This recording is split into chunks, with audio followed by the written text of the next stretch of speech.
The other thing to think about when we're dealing with these situations, and I think something that's very important, is it highlights the need for really good communication between you as your pet's owner, their advocate, and the veterinarian. So I always tend to say if someone thinks that there's something wrong with their pet, there normally is something wrong, even if I can't find it and I can't put my finger on it. So I don't think that concerns should be dismissed. Welcome to the Call the Vet Show, the podcast that helps keep your furry family as healthy as possible so they can live the full and happy life they deserve. And here's your host, veterinarian Dr. Alex Avery.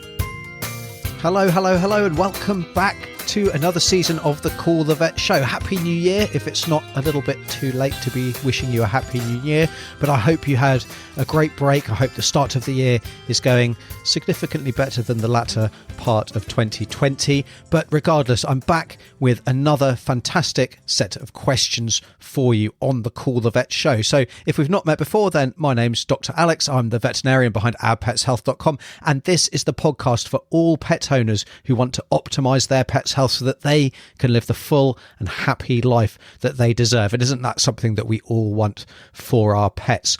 Also, remember that you can get your question answered, just like today's question, by simply heading over to callthevet.org, recording your question, and you could be featuring on an upcoming episode. And then just before I jump into today's question from Rhonda, I wanted to let you know that I have been working pretty hard behind the scenes during the break from the show, and I've opened up a lot of my excellent free resources to you over in the Academy. So if you're interested in getting your hands on a number of different free ebooks, checklists and guides, all designed with the one aim of helping you optimize your pet's health, simply head over to ourpetshealth.com/academy and sign up for free today. But that's it from me with this introduction. Let's jump in to today's question. I've got a 12-year-old Cocker Spaniel, male, and he started having trouble with his bowels about a year and a half ago, where he was straining and producing very little stool, but it was regular stool, the texture.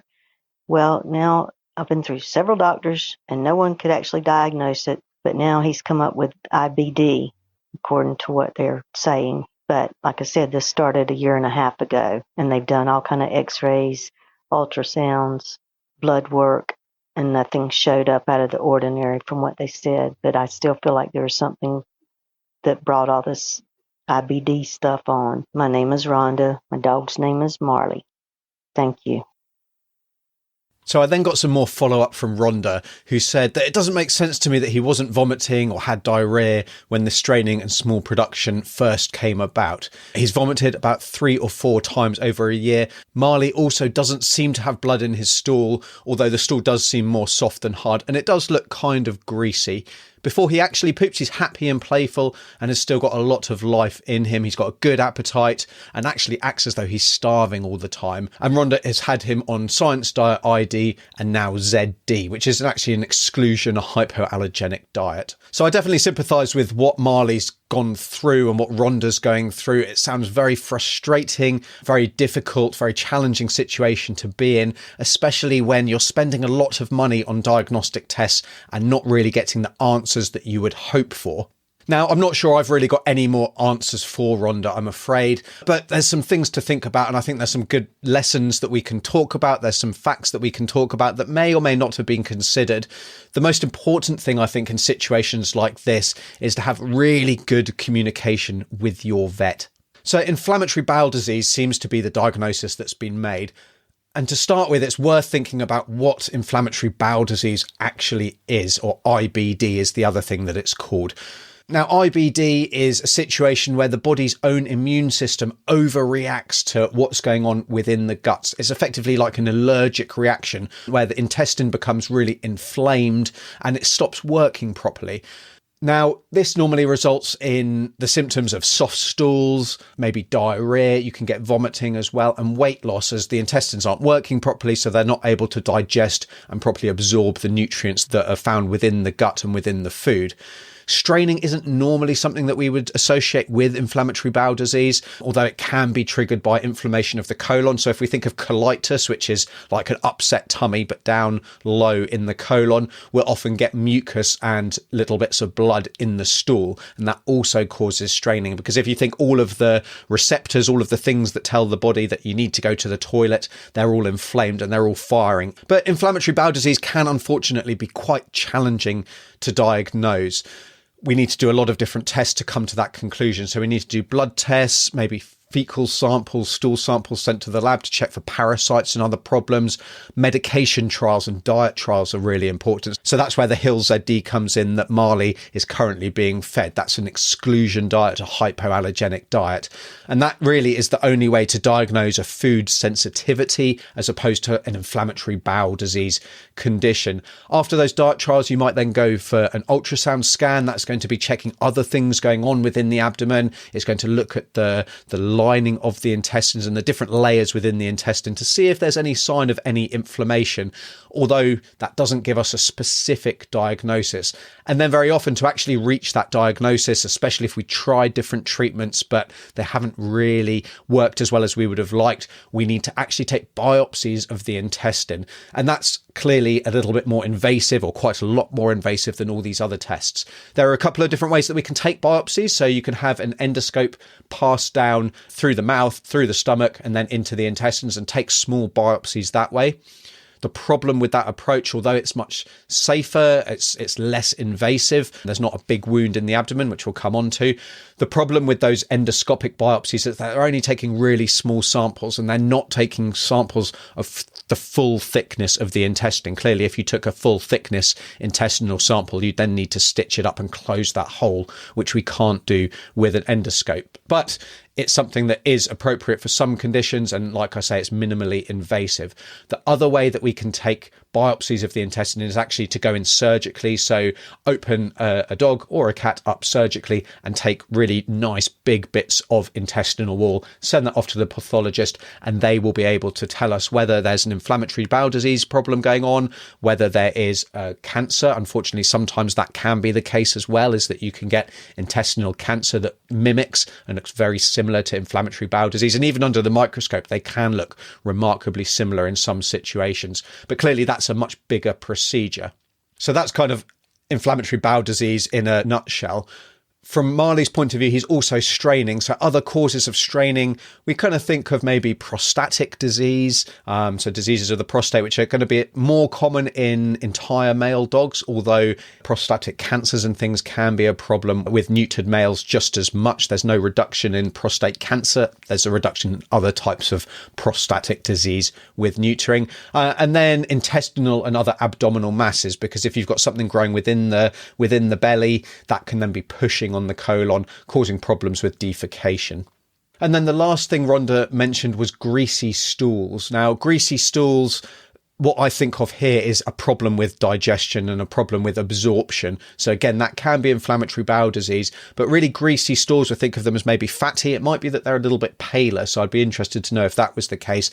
That's something that we will sometimes get with a pancreatic insufficiency. So the pancreas is an organ. It does a load of other things, but one of its functions is to produce enzymes that help with the digestion of fats. And you can get a situation because of a chronic pancreatitis, a long-term inflammation where the pancreas gets kind of destroyed, the tissue kind of slowly gets destroyed, or a genetic problem, or a problem where the body's immune system is actually attacking it. You can get a situation where the pancreas isn't producing those digestive enzymes, and as a result, the fatty material stays within the intestines. It doesn't get absorbed. So you'll often get a dog who actually isn't kind of thriving as well as they might do. They might be underweight, quite lean, because they're not getting those nutrients and that energy from the fat that they're taking. But then that's passed out and you get this greasy, fatty, potentially quite light stool. So that's actually a condition that we can quite easily diagnose with something called a TLI test, or a trypsin-like immunoreactivity test. That's a little blood test that you can send off to the lab and you get a yes or a no answer very quickly. So without seeing all of the results, the full history and everything that Marley has been through, it's really impossible for me to give any other kind of information or indication of what might be going on, unfortunately. One thing to think about when you're going through a situation like this, and it could be this straining and inflammatory bowel disease type problem, it could be any other disease process where all of the tests are coming back inconclusive, we're not really sure what the next step is, we're not responding to treatment as well as we would like, is actually referral to a specialist institute, because they will have people who are used to looking for these more weird and wonderful diseases that as general practitioners we really don't see very often at all. They'll also have more expertise when it comes to performing different diagnostic tests, different treatment modalities. They'll have extra bits of kit that a standard general practice won't have, just because of economies of scale, and we don't see those cases, so we can't justify buying those pieces of kit. So referral is always something to think about if you're coming up against a bit of a dead end and there doesn't seem to be any end in sight and there's no real answers being generated.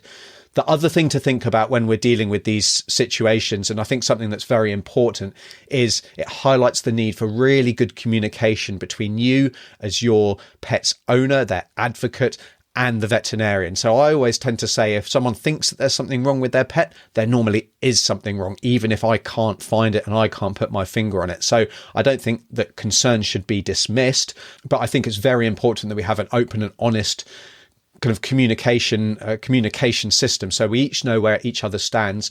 It's also important to understand, why are we doing a particular test? What are the results going to be, or what are we expecting? What happens if those results aren't what we're expecting? How is that going to change our plan, our management strategy, our treatment that we're giving? What is the use of that test? Because unfortunately, things can quickly add up when we're getting to a situation where we're looking for conditions that either are not very common or they're quite challenging to diagnose. And before spending any money, you should really be quite comfortable about why a specific test is being recommended, and you should be comfortable to know what the plan is, regardless of what the result comes back as.